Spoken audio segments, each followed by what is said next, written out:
Chapter 4. Respecting a father figure. Man, the first fruit. Genesis 1 and 2 says, God began creating the earth, heaven, and animals. Then God created a man of his image and named him Adam. Then he created a woman of man's rib, named her Eve, and put her in the Garden of Eden, all of which was in Africa. In Genesis 17 verse 4, as a descendant of Adam, God said to Abraham, As for me, behold, my covenant is with thee, and thou shalt be a father of many nations. In Genesis 22 verses 1 to 14 it says, because of things God did, Abraham was tempted to take his only son, Isaac, to the land of Moriah for a burnt offering. There they built an altar to worship the Lord, and Isaac was the lamb unto God. And when Abraham started to slay his son, an angel appeared and said not to lay a hand on the son. Festival of First Fruits. The 15th of Nisan begins Hag HaMatzah, the feast of unleavened bread, which is a high Sabbath, a Shabbaton.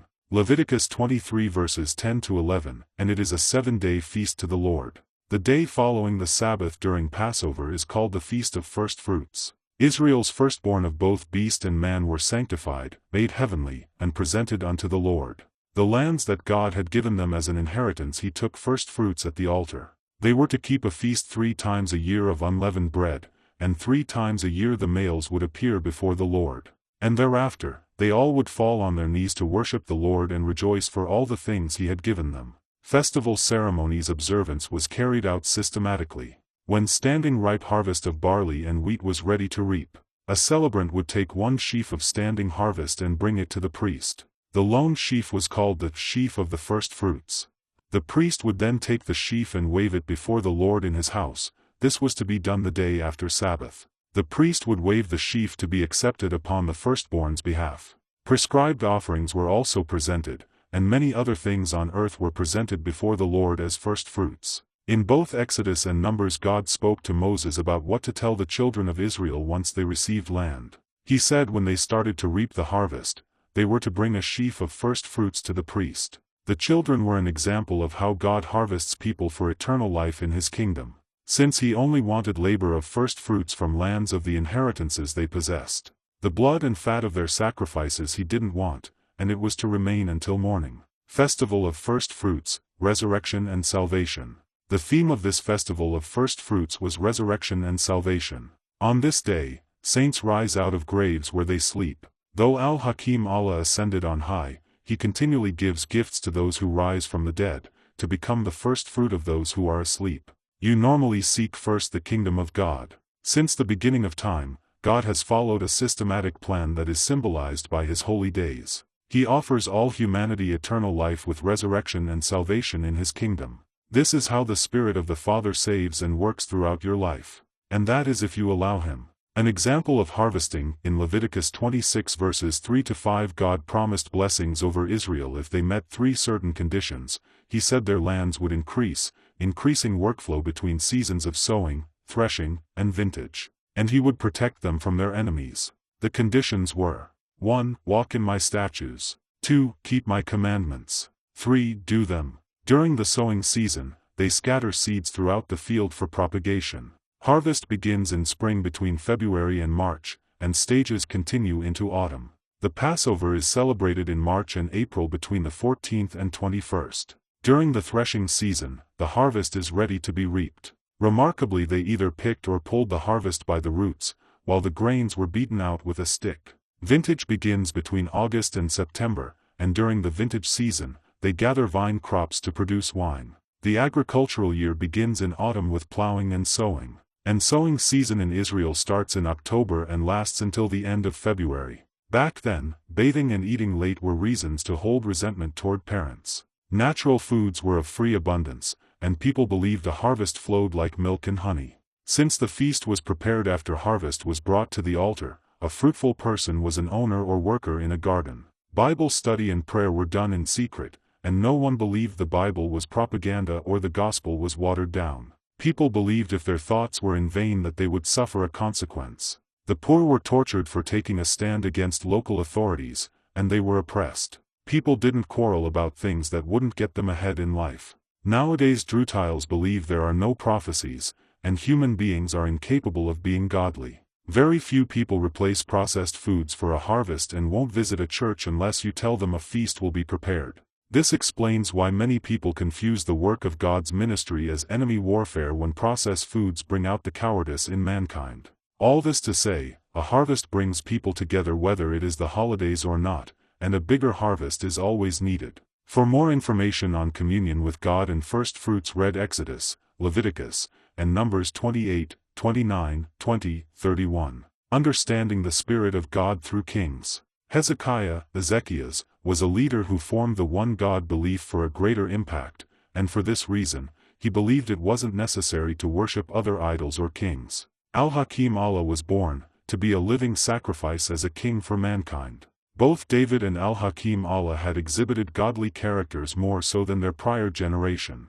Al-Hakim Allah saved his people while living, otherwise, they would have continually walked in darkness while dwelling in the shadows of death. The people from Cairo to Israel had become disobedient, by multiplying nations without increasing joy according to the harvest. God's ministry helped increase government, judgment, and justice. Once Al-Hakim Allah was beaten near death, he used his resurrection powers, and thereafter all things were created for his glory. Al-Hakim Allah's life expectations as king help you understand the dead gods formally, socially, and traditionally. David and Al-Hakim Allah were both willing to step up and become honorable and be led versus believing in various gods or objects. Many people worship objects as a god. Al-Hakim Allah's followers value the dead and living sacrifices that he made. The objects can't help people who are lost visualize why fruitful relationships make a difference. Because objects cannot give you spiritual direction and guidance from webs of destruction.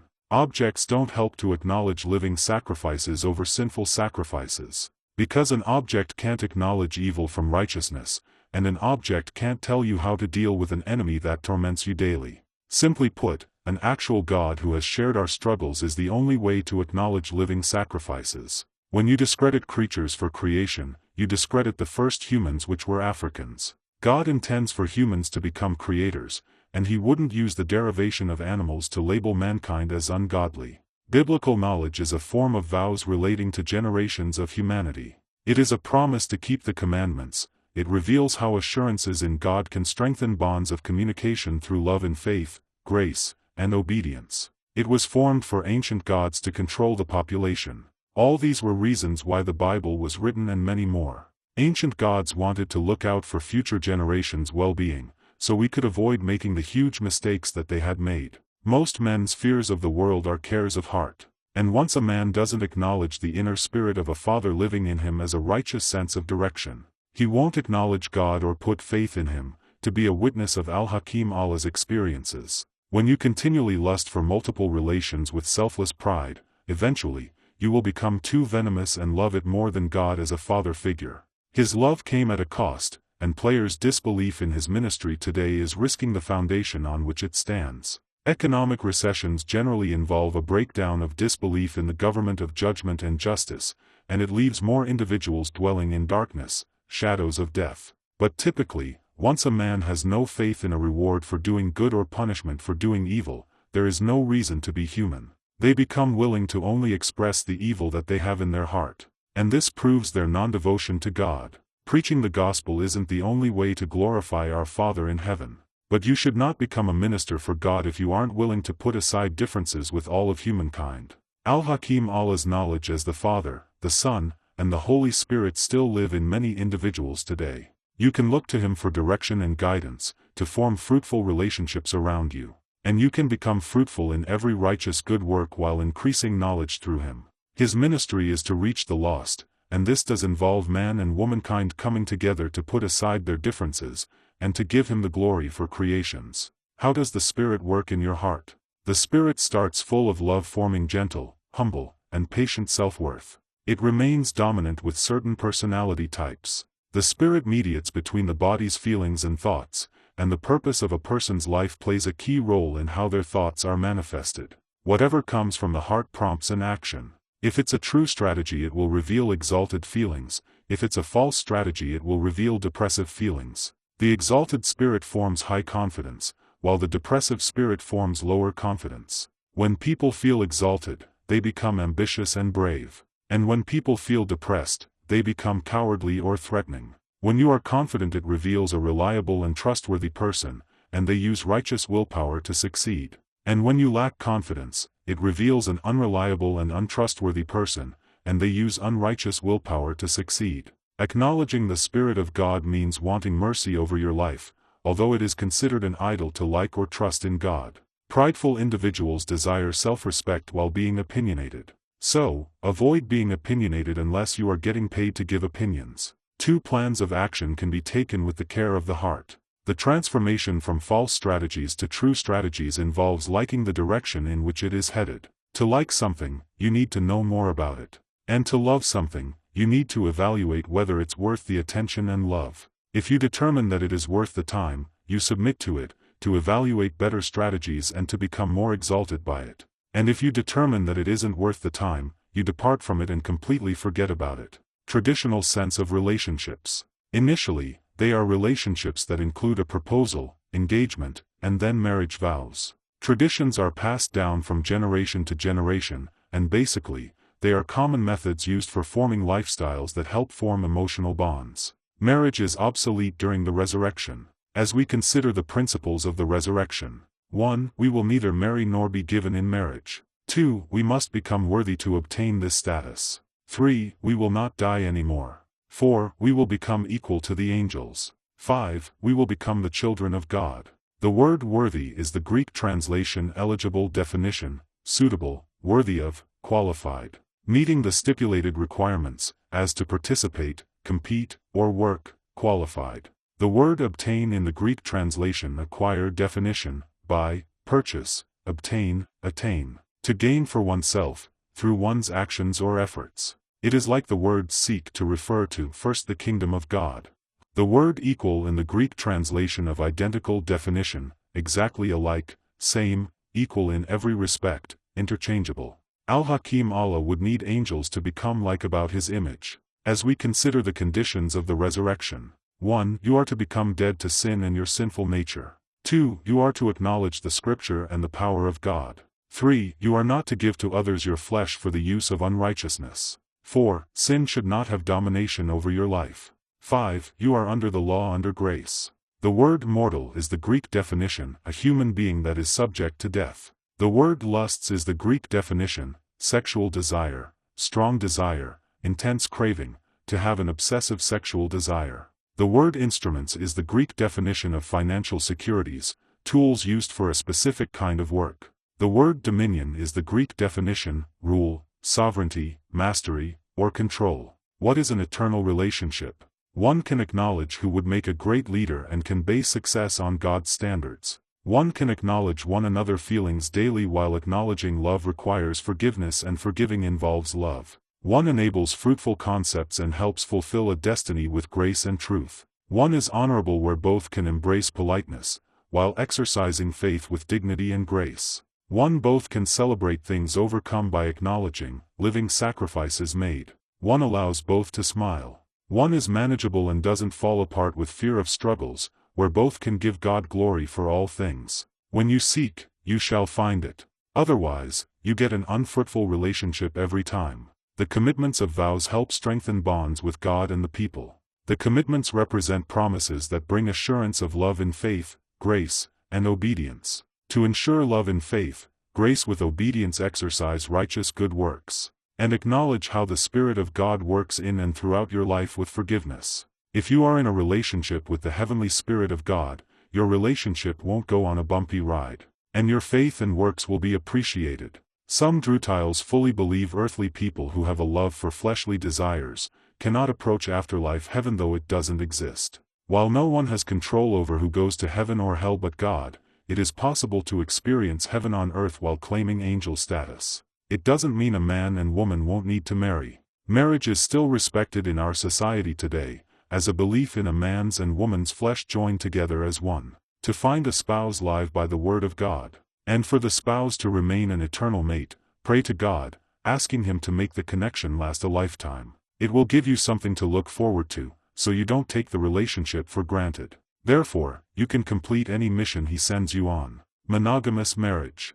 The origin of monogamous marriage is the bride of Allah and the church, good love with truth. Women have an inward while men have an outwardly perspective of love. A man and woman unite inwardly, joining as one. A man and woman can be purified, love cannot. God rebirths the qualities and refinements of a man into a woman to create beauty and elegance. Without a union, reformation, renewal of beauty and elegance, a man becomes unaccountable of actions and behavior, impulsive and unorganized, and selfish to his own beliefs which are outward.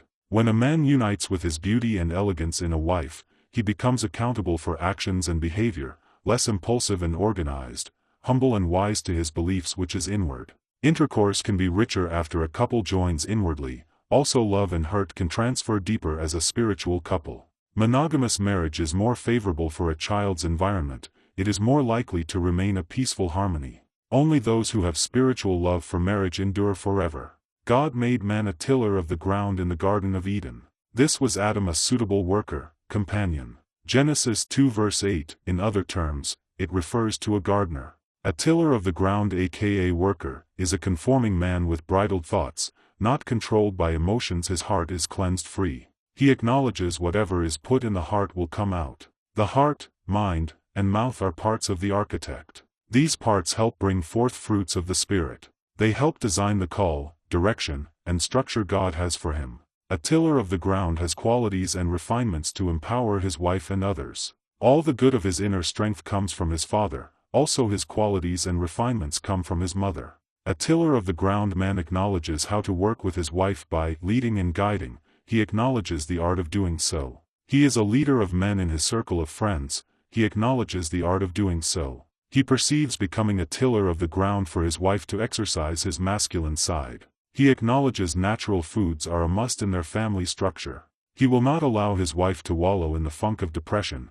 He acknowledges the difference between good and evil. For he is a peacemaker, not a vengeful person. Furthermore, he is thankful for everything in all the days of his life. He perceives the man is asking the woman, possibly her father and mother, for her hand in marriage. Eventually, the new man and woman reign supreme. The man asking a woman for her hand in marriage is the old school way of marriage. It may be subject to change. What is love? A sacrificial action, and it involves risking everything to have it. Ordinarily, the person you are in love with, you show compassion to so they can recognize mistakes, to have faith and patience throughout the marriage. You acknowledge their needs, though it may require doing extraordinary things to prove it isn't just an object. Engagement and then the wedding. An engagement is a promise before the wedding, the length of time between a marriage proposal and the marriage itself. According to a 2015 study, the average length of time for engagement is estimated to be 14.5 months. Otherwise, anywhere from 1 month to 2 years is reasonable, depending on what the goals and destinies consist of in a relationship. There is no right or wrong length of time for an engagement. Premarital education improves marriage for long-term strategies. One aspect of a marriage proposal is the engagement ring, which is given before the wedding to wear on the left hand. Usually, it is a gemstone set on a band. This is traditional in the wedding culture. A wedding ring is given during the wedding ceremony, and optimistically, the wedding ring is more elaborate than an engagement ring. At this time, the engagement ring is worn on the right hand and eventually put back on the left hand with the wedding ring stacked after the wedding ceremony. The circular shape of a ring represents eternity and infinity. The hole through the ring signifies a doorway leading to events in the future. Giving a ring to someone indicates a commitment to eternal and immortal love. It is best to buy from a jeweler who sells the engagement and wedding ring as a set to get the same styles. Various bridal wedding band types of metals include gold, platinum, or silver. Fortunately, diamonds are a girl's best friend, and sometimes man's wedding bands can include diamonds or jewels. It is wise to stay within a budget for buying wedding bands, planning ceremonies, and bachelor and bachelorette parties, especially if you are choosing not to accept premarital education of any kind. Expectations of a heavenly marriage. The sole purpose for joining a man and woman's souls together for marriage is to have a lifetime companion who shares the gift of love. In Genesis 3 verse 16, God established man to rule over the woman, as his wife. When a man and woman leave their father and mother, they are joined together as one flesh. It is appropriate for marriages to be officially divined by a minister. The contract makes wedding vows a promising love for the public to keep. Marriages based on the church are celebrated, through God's love with good fellowship. Witnesses accept and confirm the union covenant while it is being established, After that married couples rejoice and be merry. A heavenly marriage is more than knowing who's to be joined together, who will buy rings, or who will want a divorce for not believing a marriage can work. A heavenly marriage is also more than revealing an outward affair or love for a spouse. It is a harmony unique and worthy of seeking. It forms humble admiration for honorable pleasures. Although it means obeying and paying attention to details of the responsibilities of married life while working together for a long-term marriage, along with complementing one another daily, valuing interpersonal beliefs, opinions, and testimonies. It too means hearing your partner without first forming judgment while having your spouse's best interests at heart. It too means performing righteous good works forms natural heavenly fragrances in the air of a home environment while absorbing and nourishing one another feelings and emotions daily. It means being sensitive to a spouse's love and touches while believing exquisite and extraordinary things can happen in a spiritual marriage formed through two real people. It too means exploring the true nature of protection from other outer limits of bodily harm. Diversity in a marriage doesn't mean giving into polygamous roles. This is taking steps backward. Polygamous roles have been going on since the beginning of time. And getting married doesn't mean waiting for an afterlife to experience eternal life. It means hearts being open to heaven on earth. Only kind words and wisdom of law should come out of either the woman or man's mouth. Both should fear the Father. All these things while acknowledging righteous responses to impulses and remaining true to events in your current life. Eventually, the new man and woman reign supreme. Today the man as a leader and the woman as a helpmate have two major responsibilities to provide financial support and love. This too means a woman pays the tab when she asks him out on a date. The man and woman must be submissive while honoring and respecting one another daily. Both must notice and prefer one another exceedingly and show love and kindness toward one another daily. Once they do have kids, both are to take care of them by providing financial support, leadership, and love. A marriage gives rights to have children who will be given an inheritance from goods that are made lawful. Thereafter either should tell the other, "I believe in you, I thank you for loving me and the children the way you do."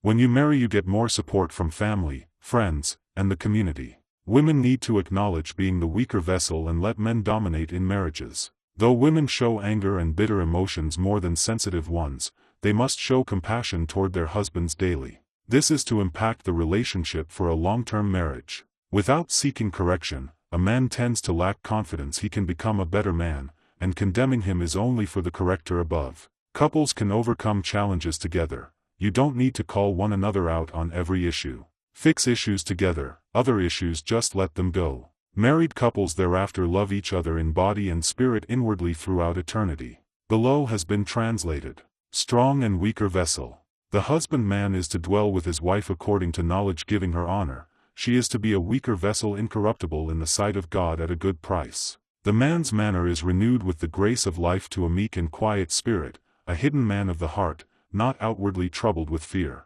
Wives are to be subject to their husbands, either will be coupled with fear, and both should hinder prayers. Excessiveness can result in evilness, including drinking, drugs, eating, lusting, sex, and violence. Men tend to forget what a weaker vessel consists of. They go into marriage as strong vessels, and once they can't or won't change all evil ways, they become weak vessels to remain in the marriage. Mainly they do everything outwardly, which results in being troubled with fear outside of a marriage rather than being coupled with fear within a marriage to allow the wife's guidance to work effectively.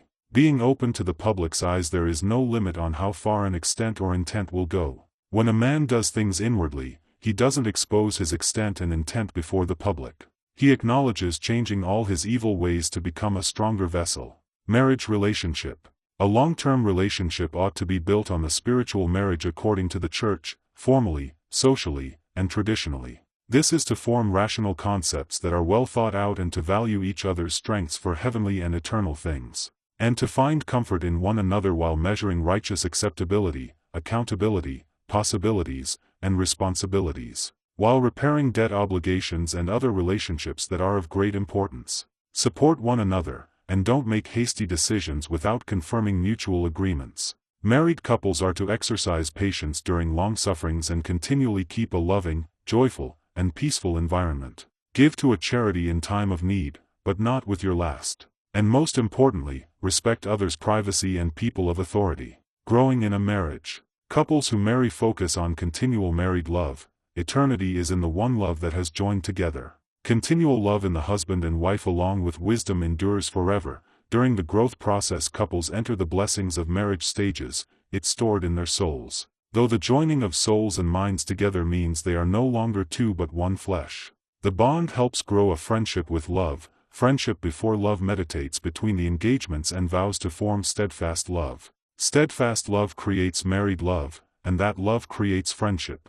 A husband or wife ought not to perceive anyone desirable to each other. This includes to feel, hear, smell, or touch. Some people will want to see the marriage fail. However, it takes educational and spiritual knowledge to make wise choices, and involuntary fears can hinder growth. Try not to harbor other people's fears of your marriage. Growing in faith doesn't mean giving your spouse a list of demands before you are willing to do right by the both of you. Getting married doesn't mean looking for reasons to get a divorce. The Bible teaches there will be sufferings and trial tests, and once you acknowledge overcoming the suffering of trial test diminishes. A lot of people experience love warfare in various ways, so it is very common to come into marriage looking for reasons to dismiss a worthy potential eternal mate. Most reasons for breakups are insignificant to valuing an eternal mate. But anger convinces you to give in to destruction and violence rather than keep the peace when you are not acknowledging God's signs and wonders. Look for growth in the marriage rather than finding ways to shrink the growth on any given basis. You ought to have faith in doing exquisite and extraordinary things for growth in the marriage, to enable rewards at the end of sufferings and trials. However, neither is supposed to choose when the end is near. This is one major reason you can't bring baggage into a marriage. You must be open to long-term relationship building, to enable greater possibilities to take place. If you come to a marriage unable to invest all, you're already in agreement to create love warfare. Marriage is to be built on God's love, to be able to let your guard down when it is your turn to lead. Whoever leads, lead fiercely and righteously. Once both are in a habit of going when times are tough, it is like standing in the easy yoke with Allah. Reasons to value good leadership in a marriage. A stay-at-home parent or person who has less leadership character would value good leadership qualities. If a person is blind or disabled, they too would value the other person's leadership. A person with good leadership character acknowledges how both in the relationship can develop to higher quality standards. Mainly, they are loyal in responding to the right opportunities and have longevity in the call of their direction. They believe education and obedience pay off. Also, they execute current results, to not remain in poverty for the rest of their earthly lives. They acknowledge the difference between a miracle-working person versus a people-pleasing person, and can spot a fruitful person from an evil person, all while acknowledging legendary influences. What is my duty in a marriage? Acknowledge how both can transform into righteous people, to avoid both developing habitual habits. Trust and obey the will of God. It will allow you to trust and obey your partner. Always have mercy on them. Standard behavior in relationships means everything when you have influential people influencing your life daily. Stay-home parent responsibilities. Generally, they are to teach them to be a loving and kind person toward others. To ensure the children are getting a great quality of education and following instructions in school, contribute support toward their educational activities. It is wise to teach them everything they are to know for the following grade ahead of time. Embrace the children's achievements and communication skills by helping them with their homework. Help them to research educational topics for the current grade, to allow them to be knowledgeable.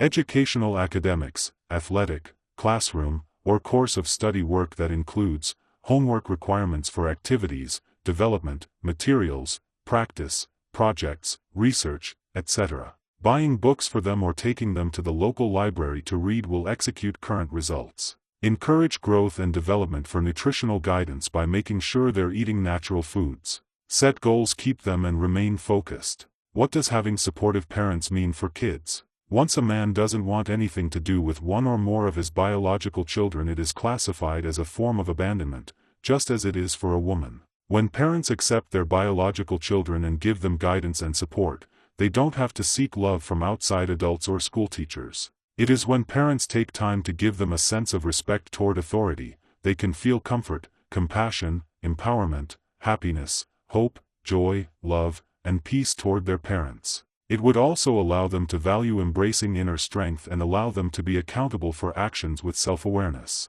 They too can value effortless behavior, something you can't buy nor replace. All this would help them acknowledge the Father's Spirit living in them, something needed to believe in God. Submitting, with manipulation in a marriage. Manipulation is a process of handling, influencing, managing, or treating unfairly. The manipulator tries to change circumstances or outcomes to suit one's advantage, agenda, position, or purpose. It is commonly expressed in many affairs and matters dear to the heart, but the behavior isn't angelic. Couples that manipulate one another influence each other's wise decisions, especially the ones that form disagreements. Couples that learn how to submit, show submissiveness in everything they do and say. This is how marriages last 50 years or longer. It is an agreement between both in a marriage to submit. Marriages who don't acknowledge the submissive attitude are the ones having huge conflicts about things of no significant value. To abide by faith in a marriage will require practice. You can't forget a submissive attitude and expect to remain in a marriage without working things out, and you can't lay blame every time you fail at keeping promises. The submissive attitude leaves space for error and acknowledges everything is not always going to be perfect. Couples must form mutual agreements that will last throughout trial tests, and sympathetically, you don't need to manipulate one another, only submit to one another. Just as faith shines the light so you can be able to see God in spirit, the same thing applies in marriage. Faith in God will give you rest in the soul. The same thing applies in marriage. You must come back to believing in a God to find peace. The same thing applies to marriage. Having said your beliefs, faith, and light shine for the spouse to receive peace and rest in the spirit of the marriage. Reuniting after marriage. Remarriage takes place after a divorce or death of a spouse. Remaining married and remarrying provides mental and physical health benefits. Though the single life has fewer mental and physical health benefits, generally singles are more susceptible to continual usage of alcohol and drugs than married couples. While alcohol and drug usage can lead to divorce, most times it leads to not getting married at all. Marriage after death of a spouse. Widows are judged more critically than other women entering into a marriage. However, there is no length of time to wait, other than waiting on another eternal mate. Sometimes it takes a little while to get over the death of a spouse.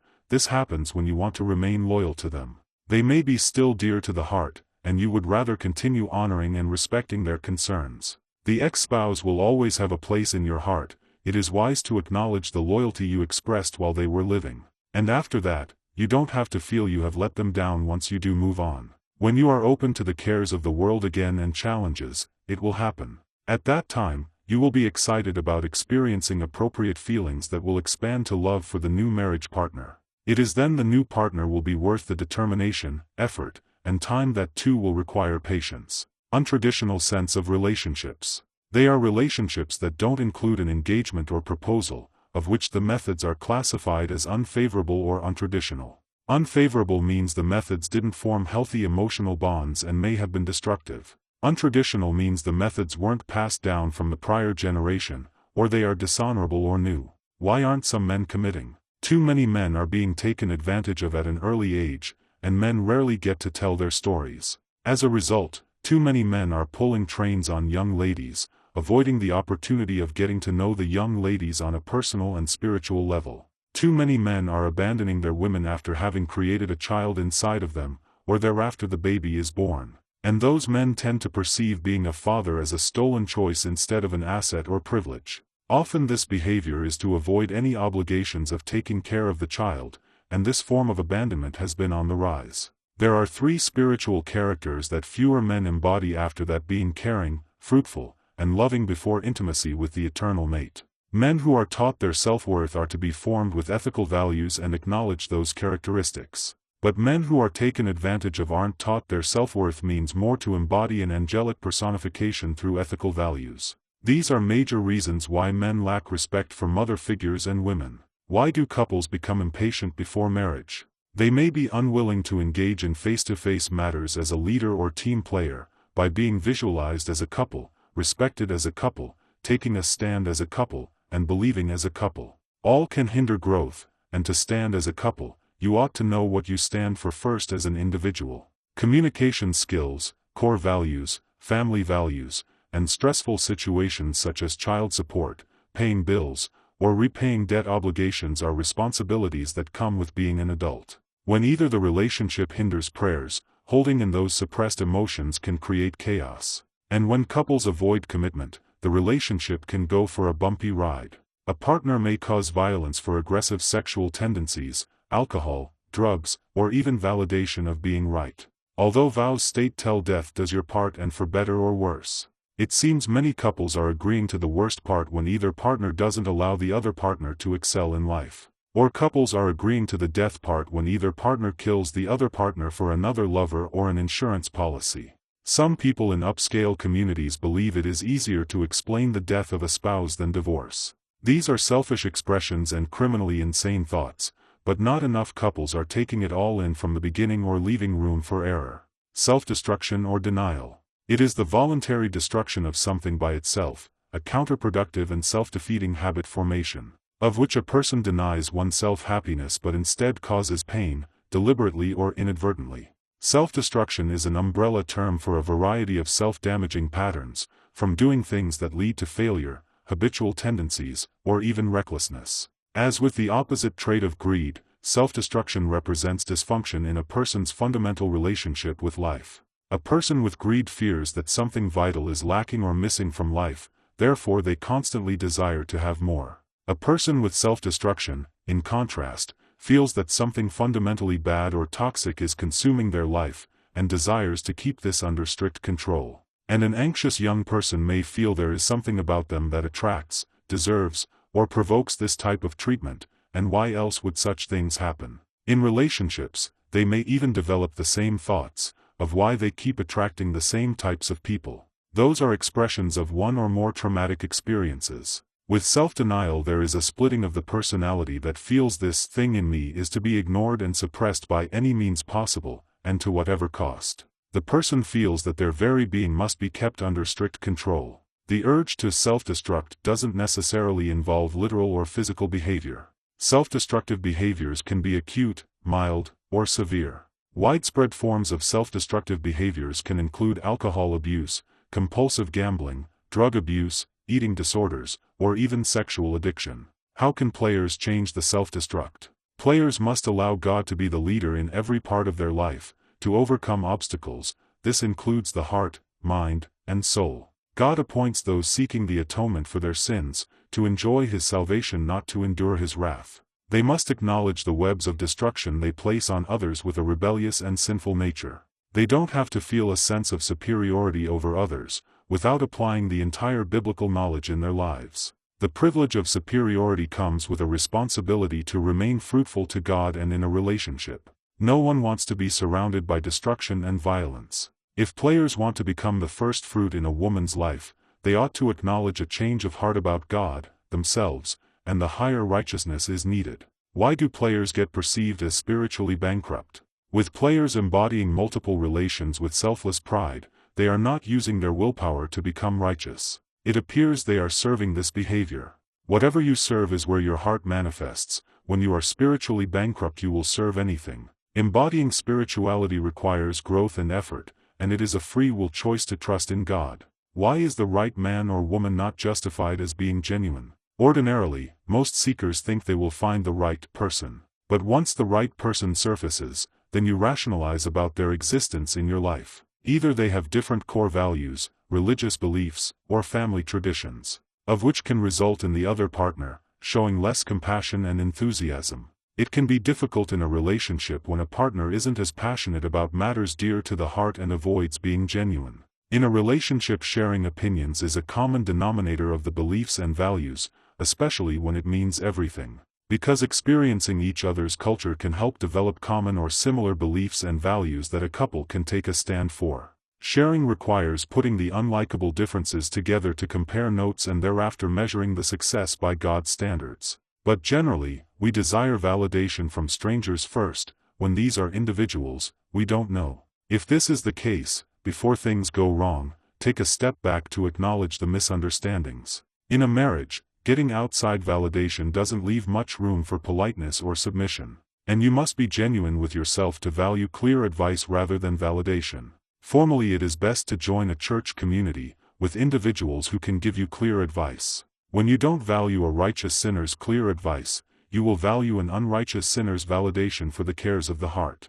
Also, needing to feel justified about personal beliefs, opinions, or values in a church community can lead to a false hope of God's expectations. Why couples are fearful of delegating as a couple on social networks. Many are unwilling to measure their relationship with God's standards. The traditional sense of relationships represents vows with God and vows with others. The untraditional sense of relationships represents the failure, habitual tendencies, and recklessness of man and womankind. If you deliberately choose to influence others through the untraditional sense of relationships, keep in mind this is consistent with doing things in vain, which means you represent and vow to nothing. With core values being distorted by social trends, most couples' emotions are up in the air. And literally, some couples' lives are put on hold waiting for social views to change to new perspectives. Relationships in religious colleges and universities. The success rate of marriages is higher than in public colleges and universities, yet still,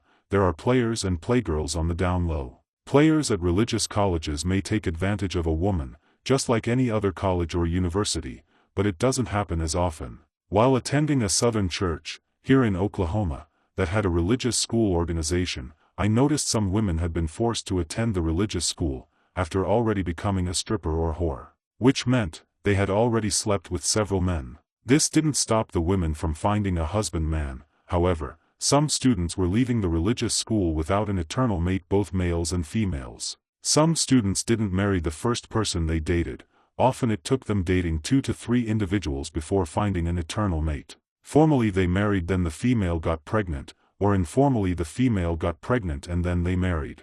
The age group this refers to ranges from 18 to 21. Also, I noticed that once a student had turned 21, if they hadn't married an eternal mate, finding one there almost became virtually impossible. Either they had past circumstances that held them back or were unable to connect, due to a parent abandoning them at an early age. And if the active parent made negative choices, those circumstances too became deciding factors, just as it is in public colleges and universities. This means, they too aren't necessarily thinking of a permanent relationship with the first or second person they date. In general, religious women will do what other women won't do after getting pregnant. They will accept the father's hand in marriage. Otherwise, the young woman may be forced to leave the religious school if the man doesn't marry her. Religious schools have been able to keep the negative actions and behavior of students out of the public's view, because religious organizations don't support any type of vainness. All this is happening all over America. None is perfect, no, not one. Relationship roles approaches. Traditional, the man supports the family, and the woman's time and focus are spent keeping the house. Both partners spend the same amount of time and energy working, and the income earned by the man is shared and used for the needs of everyone in the household. Cons. The man can withhold finances for maintaining bills for the house. Or the man can earn very little wages, and all needs aren't met. Or the man can spend the finances recklessly on things such as alcohol and drugs, etc. Or the woman feels her more ambitious talents aren't being used. One partner rarely gets to share their emotions, and feelings of being left out linger. Otherwise, things can run smoothly. Egalitarian, both men and women work to support the family, and they share the household and parenting duties 50-50ths. Cons. One partner rarely gets to share their emotions, and feelings of being left out linger. Otherwise, things can run smoothly. Nebulous. It is unclear whether the man or woman works to support the family because the family's attitude about gender roles constantly changes. And so, it is unclear who will support the family, or who will do household and parenting duties. Cons. No one supports the family, and no one does household and parenting duties. Both partners share their emotions, and feelings of being left out still linger, of which abuse and neglect are visible. Here, it doesn't matter whether the man or woman is the breadwinner or homemaker, everything is on a sliding scale based on the attitudes of the two partners. And the lack of consciousness and sense of right principles can lead to resentment and strife. Undefined masculinity. Often gender roles involve strengths and weaknesses that are attributed to behavior, Christian core values, equality, expectations, personality, personal core values, social identity, social scripts, responsibilities, reputation, respect, rights, etc.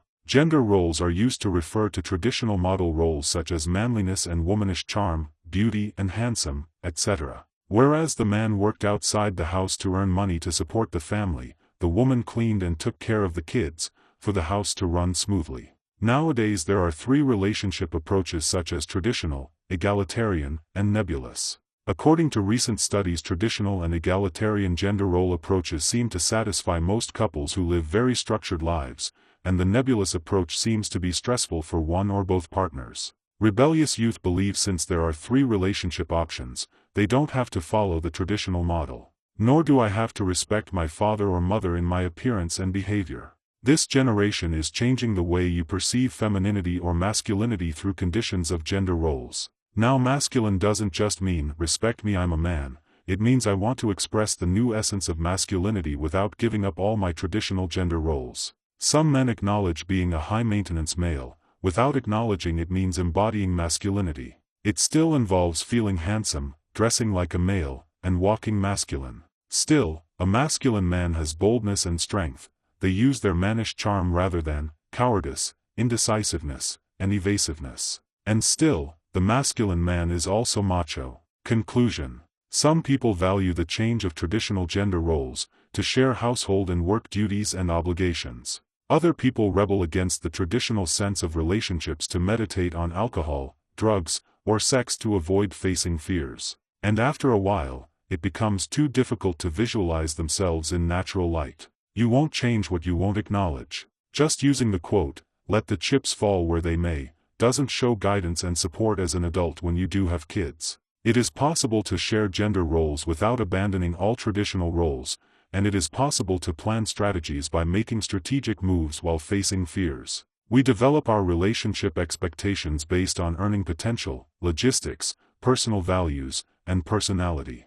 Also, our upbringing, location, religion, and social circle all play a role in defining how gender and tradition will factor into our home and professional lives. Statistics showed in the U.S. women filed for divorce 80% more than men. In 2014 there were an estimated 813,862 divorces and marriages 2,140,272. And in 2013 there were an estimated 832,157 divorces and marriages 2,081,301. Though people getting a divorce aren't the same ones getting married, therefore, calculating percentage rates during a given year continues to be inaccurate. Not all states report divorce rates. The divorce count is based on the total population, not the total married population.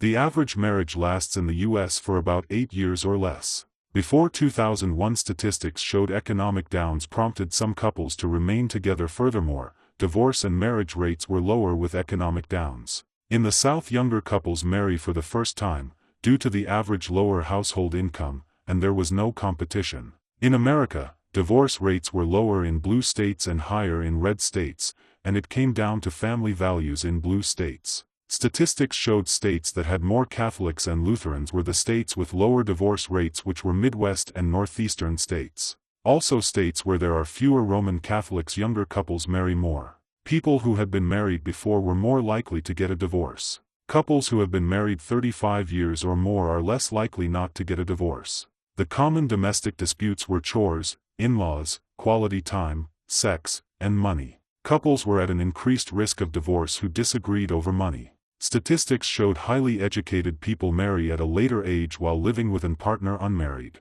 Statistics also showed 2014 in the U.S. there were 107 million unmarried people aged 18 and older. Unmarried people included those who were divorced, never married, or widowed.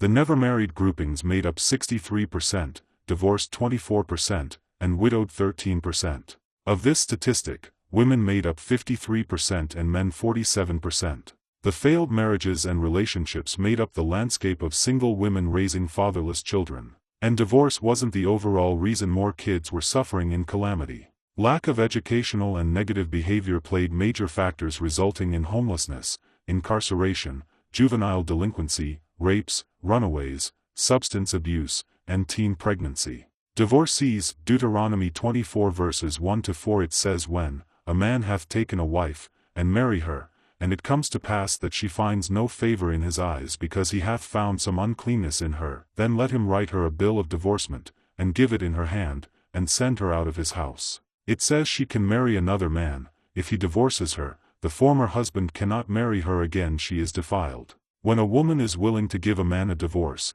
she is admitting to being defiled, and the unwillingness to change the defilement to remain in the marriage. With man being the first fruits of a marriage, this gives him the ability to acknowledge judging righteous judgment, when it comes to a woman's defilement during a marriage. The man's observation of his woman's actions and behavior is usually spot on, and whether she is willing to remain defiled after the divorce. This is one major reason divorce rates are on the rise, and why more people, in general, are defiled. After the couple marries, either one or both may cheat outside the marriage, increasing the STD's probability, but in a marriage, you have to seek help to rid of STDs, because this too plays a factor. There are two ways to be free of cancers and diseases without reoccurring hospital visits: by increasing natural foods and herbal infection formula intake. Both partners often carry baggage into marriage, some of which include past suppressed emotions and thoughts. Sometimes either partner just needs an ear for listening without judging. When both have virtually given up on a united outcome because neither was heard throughout the marriage. Men and women both have gotten cold-hearted these days, and it probably is due to upbringing or reoccurring stress. But typically, everything on the planet moves like a worrying type of creature. Divorce men, women, and children can heal, and divorce affects innocent children more than anyone. And I do believe God had the children in mind, to handle with care even though the wounds are unbearable. The goal of co-parenting is to make sure the kids' needs are met. Women often protect their kids during co-parenting, but it can overshadow the abuse, drugs, and violence of others. Protecting them from their father isn't always a suitable option. Justified in masturbation. To justify is to show an action, claim, statement, etc., an excuse or reason for something done. It can mean as a debit for bail to justify as certainty. It can also mean self-assurance for the lack thereof to justify being right about something. A need to feel justified happens during long periods of abuse, abandonment, or neglect. 1 out of 3 people in the world suffers from justification assurance or certainty naturally starting from newborn stages. It is not immoral to feel emptiness, but to feel justified can sometimes involve a lack of true discernment when endangering or hindering others. And to masturbate is the stimulation of one's genitals generally for a sexual orgasm or self-gratification. With masturbation justifications, neither self-assurance of being right or self-gratification of being sexually satisfied creates a supportive foundation for a long-term marriage. Either creates empty discernment, feelings, and emotions for what is self-righteous. You cannot show concern for others suffering through calamity while valuing self-gratification of sexual desires excessively. Although this is only one major way many people pretend to be justified, it is a short-term satisfaction while marriage is a long-term benefit. Various levels of infidelity. 0-1. A parent pressuring a child to play the spouse role. 0-2. Emailing a lover or soon-to-be lover. 0-3. Emotionally occupied with a former partner. 0-4. Fantasizing about someone else other than a spouse. 0-5. Fondling someone other than a spouse. 0-6. Having sex or kissing someone other than a spouse. 0-7. Intimacy without physical contact. 0-8. Making out with someone other than a spouse. 0-9. Masturbation to an image of another. 10. Meeting up with a lover or soon-to-be lover. 11. Phone sex. 12. Sending nude videos. 13. Text message sex. If your partner doesn't conform to certain lustful desires, you don't hold grudges against them. And you don't go ruining your partner's life when they don't oblige to your list of demands. Anger and bitterness over miscommunications aren't reasons to form new ones. Relationships aren't objects of lustful desires, there are concepts of commitments that must be honored with righteous judgment on either side. And without honoring them righteously they tend to fall apart. Although these are forms of infidelity, it isn't necessary to take action against your partner. You ought to keep an open mind about the other person's fears and struggles. Often the fear of struggles are lines that ought not to be crossed, and this is when you proceed with caution. Understand their needs and don't let your emotions get in the way before confronting them. Think logically throughout any verbal conversation, as you consider your and your partner's health and needs, and then determine the consequence of circumstances. Remember, no one is perfect. In most marriages that last 50 years or longer, a spouse has cheated but the couple was forgiving above anything else. And it is possible to forgive the partner 70 times 70, just as Al-Hakim Allah said to do with a brother. Otherwise, if you aren't a forgiving person, you ought not to marry anyone. It will only lead to a divorce. Ultimately, it is best to get to know a person before hopping into bed with them. Remember, it isn't all about you, it is about making the relationship last. Men, women, and respect. Respect is admiring someone or something deeply, as a result of their abilities, qualities, or achievements. Respect refers to the feelings, rights, traditions, or wishes of others. Respect also means respecting a particular aspect, detail, or point. Either definition means to show esteem toward someone or something that you appreciate. When you appreciate their abilities, qualities, or achievements, you are recognizing their self-worth. But to appreciate others, you also must recognize and respect your self-worth. All humans have rights and responsibilities, positive or negative, to respect the feelings, traditions, and wishes of others. These are contemporary and modern-day concepts that were established so man and womankind can balance between the extremes of heaven and hell. Having said that, men and women are of equal value, and this should be acknowledged everywhere. Bottom line, when you find a woman who meets at least 3 of the requirements on your checklist, ask her hand in marriage once she does prove that she is worth the effort and time. And be patient with her throughout trial tests. Don't just string her along, because you won't necessarily find a woman that meets all requirements on the checklist. Core values. The term core value aligns beliefs, morals, principles, responsibility, respect, self-learning, sense of hope and urgency, etc. Core values are our emotional GPS. Each business and individual has important and true value, and the combinations are never duplicated. In business, it is a principle that guides an organization's internal conduct as well as its relationship with the external world. Also, core values help companies determine if they are on the right path to fulfilling their goals by creating an unwavering guide. Values are summarized in the mission statement or a statement of core values. Core values are the genuine importance of happiness, health, and well-being. A few common values that drive human beings are accomplishments, family, freedom, integrity, justice, and safety. Your life will feel off if you ignore the value. Whereas you may experience negative feelings such as a feeling of discontentment, out of sorts, or loss of energy. Even unjustified anger can pop up to work against you. Everything will get right once you honor and recognize your self-value. Only you can articulate those that define your true self, and there are no right or wrong values to hold.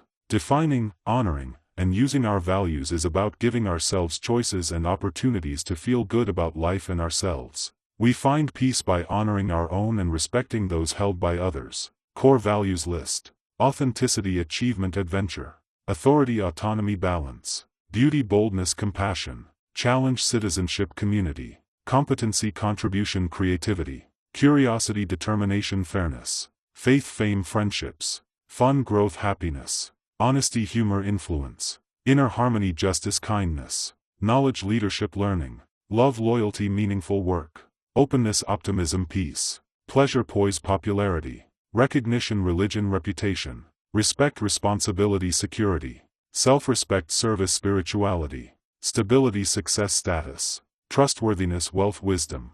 Christian core values: Allah, discipleship, holiness; love, power, prayer; truth. The Al-Hakim Allah had disciples as followers during his life, and they were the 12 apostles. Nowadays a disciple is a follower or student of a leader, philosopher, or teacher. Discipleship is the process by which disciples grow through Allah, as the Father and Holy Spirit, in which we adore and love Him with our actions, behavior, thoughts, and whole hearts. And the process involves devotion, obedience, prayer, purification, and testimony to be Allah-like. Holiness is the state of being holy, according to a doctrine or religion. It is the purification or sanctification of a believer, that is baptized, cleansed, and refined through Allah and the Bible. Power is the ability to act or do something in a particular way, especially as a faculty or quality. It is an authority or right that is delegated or given to a body of people or persons. To it is the ability or capacity to direct or influence the behavior of events or others. Prayer is a solemn request for expression or help of thanks that is addressed to God or an object of worship.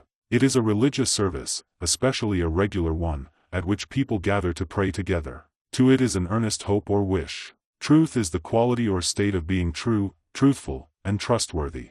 Christian fundamental social values: faith, grace, hope; love, service, peace. Faith is complete confidence or trust in someone or something, that mirrors the vows of commitments God has for His people. It is a strong belief in God, or a doctrine of religion based on spirituality rather than physical proof. Also, it is a strongly held belief or theory. Grace is simple elegance or refinement of movement. It is courteous goodwill.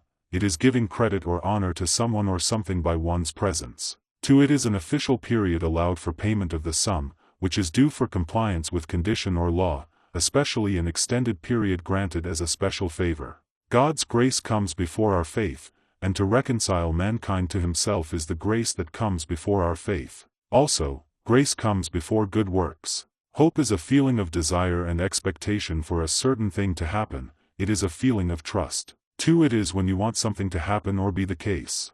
Love is an intense feeling of deep affection. It is a person or thing that one loves and takes great interest and pleasure in. 2. It is something or someone that you like or enjoy very much. Service is the action of helping or doing work for someone. It is a system that supplies a public need such as communications, transportation, or utility. It is a ceremony of religious worship according to the prescribed form for such ceremony. 2. It is a perform routine maintenance or repair work. Peace is freedom from disturbance, and tranquility. It is a period or state in which there is no war, and the war has ended. 2. It is a ceremonial handshake exchanged during a service in a church. Personal core values. Commitment, compassion, consistency. Courage, creativity, dependability. Education, efficiency, environmentalism. Fitness, good humor, honesty. Innovation, loyalty, motivation. Open-mindedness, optimism, passion. Patriotism, perseverance, positivity. Reliability, respect, service to others. Spirit of adventure.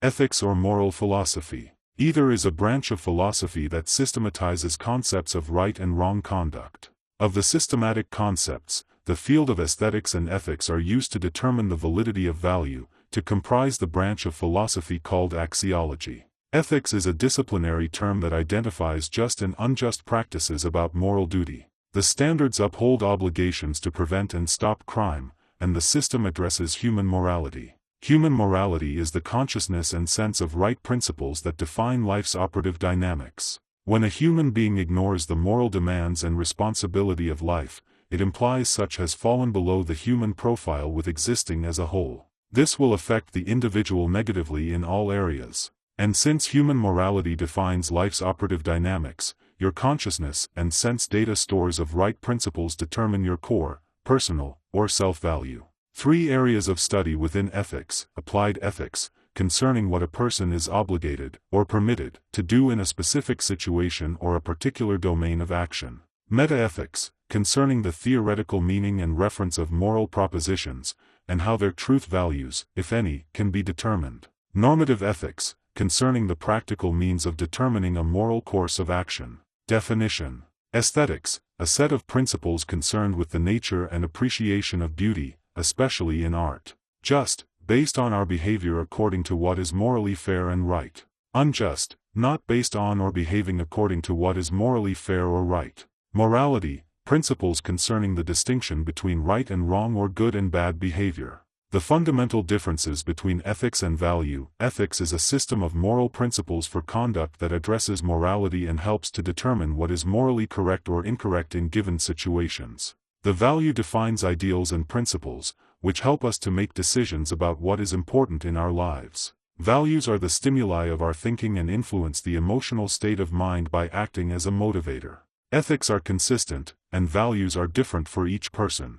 Because what is important for one person may not be important for another person. Conclusion. While ethics are consistently applied over time and remain the same for all human beings, values have an individualistic approach and remain stable, relatively unchanging, but can be changed over time due to an emotional event.